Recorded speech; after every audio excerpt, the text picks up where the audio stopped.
So there she is, my touring beast. Now she's a bit overpacked at the moment, of course, because this is my first overnight trip and I just wanted to take everything so that I wasn't missing anything. But just give you a little show of what's going on here. So just one water bottle on the trip, my little toolkit. I only need one water bottle because there's cafes everywhere. I've made sure of that. So it's not like I'm going to run out of water. I'm not in a Simpson desert or anything. I'll just show you the back. So my back panniers, and as you can see, that's my tent poles sticking out there. They're held on securely. I've got my top bag going up there. That's with all my odds and ends. In these back panniers, I've got all my camping gear. So on the left and the right is my tent, my mattress, my sleeping bag. I've also got things like pajamas, summer pajamas, winter pajamas. You come around this side, again you'll see my bike lock on the seat pole.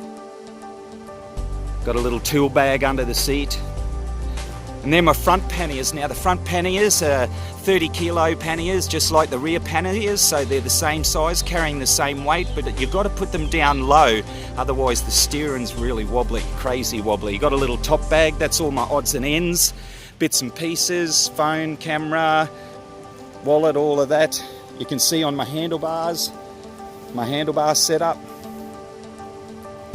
So on my handlebars, my little Garmin, I'll show you that in a moment. So as I was saying, that's my little bag, and over here you can see my other pannier on there.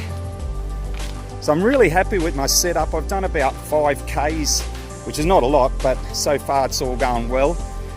And that's my setup. So I've got my bell, of course, I've got my light, I've got my Garmin showing me how fast I'm going with 50,000 kilos on board. That's my little quad lock. Wondering what that is? That's where my phone hooks onto. Bike light, Garmin. So yeah, that's my bike setup, but I'll do a more in-depth review another day because I need to head off and set up camp. I'm going all the way to Red Rock today. God, I hope I make it. So I finally arrived at my campsite this afternoon. Left Coffs Harbour about, I don't know, about 1 o'clock, 1:30. Stopped a couple of times, coffee, adjust a few things on the bike, but didn't end up getting to Red Rock though because it was just blowing a gale, headwind all the way, 50 kilometre gusts. It was just a joke, so decided to pull into Woolgoolga and enjoy Woolgoolga. So just got my bike leaning up against the tree. I thought I'd just show you my little campsite and what I'm going to be doing as I'm travelling and cycling. So this here is my little tent. Now it's a 3-man tent. It's about 150 centimetres from the ground to the top, so it gives me enough room. It's classified as a 3x3 man tent.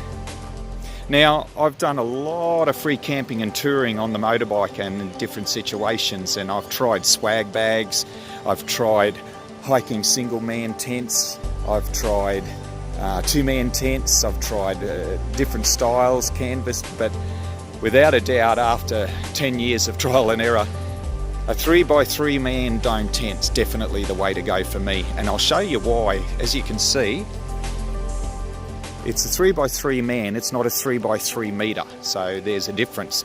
But if you just come in with me for a moment, you'll be able to see, just look over at the bike again for a sec. And if you look at the bike, you can see that all the panniers are gone. Everything, I've taken everything off the bike. There's no panniers, water bottles, anything. It's just the bike now. But if you go into the tent, this is the beauty of having a 3-man tent. Now just look at that. Look at all the room in there. See that? So I've got a ground cover to keep me warm. My mattress is going to go on. I haven't quite unpacked everything, but I wanted you to see all the panniers. Look at all the room for my stuff, even just out the front here.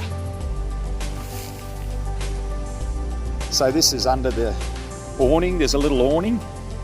See if you can see it. See, just here, little awning everywhere. But inside, look at all the room. Tons of room for me to sleep, stretch out, spread out. All my panniers, all my bike gear, my shoes, my helmet, my clothing. You can't get that in a swag bag. You can't get that in a one-man tent. Anyway, that's just what I think. So I'll just lock my bike up to the tree. And just a little trick.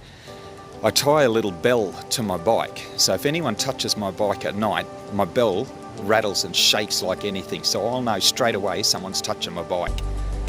So that's one little trick. Mind you, I've got a bike lock as well. And that's my setup. Now don't forget, subscribe to my YouTube channel, click on notifications, tell your friends. I'm only just getting started, I'm only just warming up and getting some practice, but I plan on doing some serious travelling. I actually think I might even go to America first because of the weather over there compared to New Zealand. But let's just see what happens.